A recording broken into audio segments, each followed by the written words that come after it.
அழிப்பதுன்னா என்ன? தேவ சாயலற்ற ஜனங்களை நம்ம அழிக்க முடியாது. நம்முடைய வட்டாரத்திலே அதுக்கு ஒரு ஜீவனை கொடுத்து வைத்திருக்கிறோம். இப்போ பாருங்கள், துன்மார்க்கன் நல்ல எடுத்துக்காட்டு உங்களுக்கு தெரியும். என்னென்னமோ பண்ணி என்னென்னமோ ஒரு இடத்துக்கு போய் இங்கே இப்போ அவன் பிரகாசிக்கிறான். அவனுக்கு பதவி என்ன, அதிகாரம் என்ன, ஆள் தத்துவம், தோற்றம், நாற்றம். இன்று தோற்றம் வேறு. உண்மையிலே நமக்கு தெரியும் உள்ளே என்ன மேட்டர்னு. நம்ம என்ன செய்வோம்? அவனை பார்த்தா விரும்புவோம். அவன் சிரிக்கலாம், நம்ம பார்த்து சிரிப்போம். அவன் கை அசைக்கலாம், நம்ம வாலண்டியராக போய் அவன்கிட்ட தோழமை பாராட்டும். ஏன்னா அவன் பதவியில் இருக்கான் இல்லையா, அவன் அதிகாரத்தில் இருக்கான் இல்லையா, அவன் நினச்ச ஏதாவது செய்ய முடியும் இல்லையா. தேவ ஜனமே, நீ அபிஷேகத்தை மட்டும் பண்ணி கொண்டு இருக்கிறாய். தாவீதுக்கு அபிஷேகம் வந்தது, கோலியாத்தோடு கை கோர்க்கவில்லை, கோலியாத்தை எதிர்த்து நிற்கிறான். இந்த ஜனங்கள் மீது மகிமையே இருந்தது. யார் மேலே? ஆதாம் ஏவாள் மேலே. இந்த அம்மையார் போய் பேச ஆரம்பிச்சிருச்சு. மகிமையை பற்றியெல்லாம் கவலைப்படலை. நம்ம மேலே இருக்கிற சில பேருக்கு தங்களுடைய மகிமை தெரியாது, தனக்கு கொடுக்கப்பட்ட குடும்ப வாழ்க்கையினுடைய கனத்தை தெரியாது, தனக்கு கர்த்தர் கொடுத்துருக்கிற பராக்கிரமம் தெரியாது. ஐயா, நான் சாப்பிடுகிறேன், எனக்கு எல்லாம் கழிவு போகிறது, என் காலைக்கடனை நானே பார்த்து கொள்கிறேன், நான் குளிக்கிறேன், எழும்புகிறேன், எல்லாமே கர்த்தர் எனக்கு என்ன சொல்கிறார்?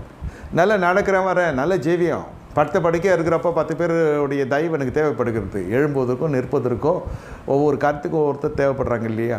நல்ல நிலையில் உடல் இருக்கிற பொழுது அந்த அருமை தெரியாது, அந்த மேன்மை தெரியாது. கர்த்தரை துதிக்கணும், பரிசுத்தமாக வாழணும், தேவ பயத்தோடு இருக்கணும். அப்போ நீங்கள் பார்த்தீங்கன்னா மன உத்தமம் உங்கள் வாழ்க்கையில் இருக்கும். இந்த இடத்துல என்ன நடக்குதுன்னு கேட்டால், உங்கள் மீது கர்த்தர் வைத்த கிருபை தெரியாது, உங்கள் மீது கர்த்தர் வைத்த மகிமை தெரியாது, உங்களுக்கு கர்த்தர் கொடுக்கப்பட்ட தேவனுடைய தலைமைத்துவம் தெரியாது.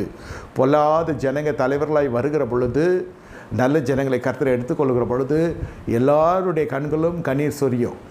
என்னென்னா, ஐயா, எங்கள் போதகர் இருந்தார், நல்ல மனுஷனாக இருந்தார், ஆனால் அவர் இருந்த பொழுது அவர் பேச்சை கேட்கல, அவர் சொன்ன உபதேசத்தை கேட்கல, ஆனால் இப்பொழுது நாங்கள் தொடப்பட்டிருக்கிறோம். அந்த மனுஷன் போயிட்டான், பரலோகம் போயாச்சு. அவர் கர்த்தருடைய வேலையில் அவர் போயிட்டார். இப்போ ஜனங்க ரட்சிக்கப்பட்டிருக்காங்க, ரட்சிக்கப்படாத ஜனங்க. இப்போ அவர்களுக்கு திராத்து தாகம் வருது, பொல்லாத தலையை வந்திருக்கான். மெசேஜ் போட்டு கேட்குறாங்க, அந்த மெசேஜ் தொடப்படுது. ஆள் ஊரில் இல்லை, உலகத்திலே இல்லை, ஆனால் கொடுக்கப்பட்ட செய்தி தொடப்படுது. வந்திருக்கிற தலைமைத்துவம் வேறு மாதிரி இருக்குது. அந்த செய்திக்கும் அடுத்த தலைமுறைக்கும் சம்மந்தம் இல்லை. ஆனால் ரட்சிக்கப்பட்ட விசுவாசிக்கு தெரியும் இது சத்தியம் எது, சரீரம் எதுன்னு. எவ்வளோ பெரிய அங்கலாய்ப்பு தெரியுமா? இது ஆவிக்குரிய மனுஷர்களுக்கு மட்டும்தான் புரியும். ஆள் உயிர் இல்லை, உலகத்தில் இல்லை. அந்த போதகன் எங்கே கண்டாலும் தேட முடியாது. அதான் நீதிமொழியில் சாலமோன் சொல்கிறார், ஐயோ, என் போதகருடைய உபதேசத்தை கேளாமல் போனேனே, என் போதகருடைய பேச்சை கேளாமல் போனேனே. அங்கலாய்க்கிறார். ஒன்றும் பண்ண முடியாது.